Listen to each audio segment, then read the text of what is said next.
Mississippi's Attorney General is taking steps to keep children safe. Today, Lynn Fitch announced a partnership with the Children's Advocacy Centers of Mississippi, creating a statewide protocol for child abuse response. Harrison County District Attorney Crosby Parker joins us now with more on how this initiative will work. And so this is, first of all, how big of a problem is child abuse in this community and across the state? Well, obviously, anytime a child is victimized, it's a big deal.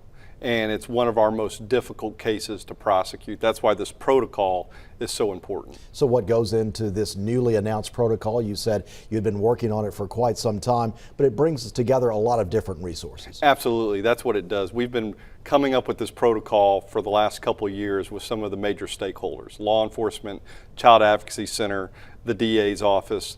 And what it does is it brings together subject matter experts so that when a child's been victimized, we make sure that we get the best law enforcement investigation, we get the best prosecution, but we also ensure that the child and the child's family has services for the healing process. And so you bring in medical personnel as well as mental health along with the law enforcement side. Why is all that important? Well, obviously, as prosecutors, our main goal is to make sure that we hold a wrongdoer accountable. Now, for us to be able to focus on that, we have to know that the child is being taken care of. And so when we get these subject matter experts in a room, that allows us to go and do our job because we know the child is taken care of. And this is a statewide program now, so what does that do in terms of holding the person responsible for the abuse accountable as well as healing the child? Absolutely, and down here on the coast, we're blessed. We have a lot of resources down here. We have good law enforcement, good prosecution teams. This statewide protocol now mandates it throughout the state. So in some of the rural communities, we can ensure that those children are getting the same services as our children down here at the coast. So a child who's suffered abuse, what kind of issues might they see, and how difficult is a recovery process is it? Well, and anytime you deal with a child who has to go through the criminal justice system, it's not kid friendly. And we want to make sure that going through that system, we don't do any more harm. So having a forensic mental health assessment, having that child with somebody helps us to know where that child is throughout the criminal justice process. And that's very beneficial. Okay, and what kind of services might the child need going through that process? Well, obviously there's going to be mental health services.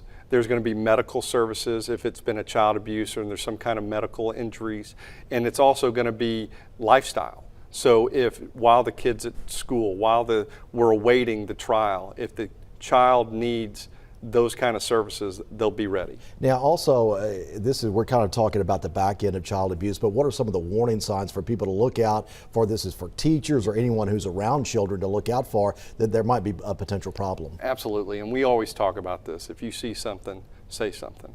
Unfortunately, these kind of cases are our most difficult cases because sometimes what's happening to the child, they don't even know it's wrong.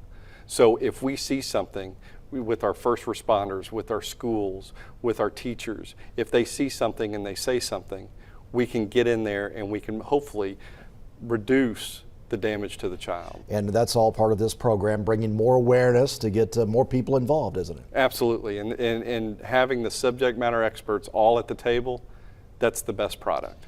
It really is. Okay, Crosby Parker with the Harrison County DA, thanks so much for stopping by and giving us some insight on this issue of child abuse in our community. Thank you for having me. Okay.